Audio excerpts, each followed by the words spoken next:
মানিকপুৰ সোণাইকোলা কাণ্ডৰ লগত জড়িত থকাৰ অভিযোগত 5 জনক আটক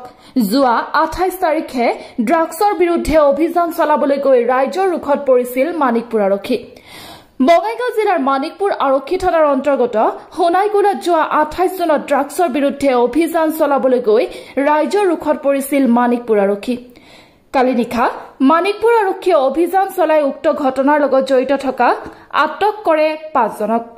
উল্লেখ্য যে যোৱা 28 জুন তাৰিখে বঙাইগাঁও জিলাৰ মানিকপুৰ আৰক্ষীয়ে বিশেষ সূত্ৰৰ ভিত্তিত ড্ৰাগছৰ বিৰুদ্ধে অভিযান চলাবলৈ গৈছিল সোণাইকোলা বজাৰত থকা নৱনিৰ্বাচিত পঞ্চায়ত সদস্য সমৰ আলীৰ কাপোৰৰ দোকানত সেই সময়তে একাংশ দুষ্কৃতিকাৰীয়ে ঘেৰি ধৰিছিল আৰক্ষীৰ বাহনখন আৰু বাধা প্ৰদান কৰিছিল অভিযুক্ত সমৰ আলীক আটক কৰি অনাত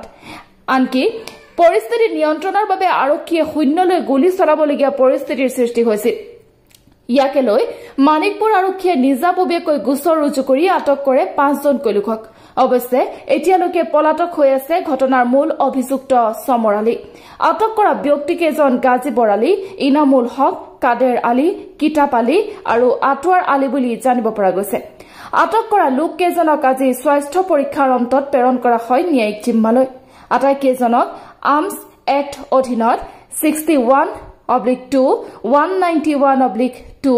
191/3 126/2 127/2 132 262 BNS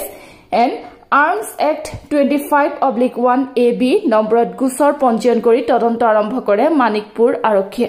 news desk report NR24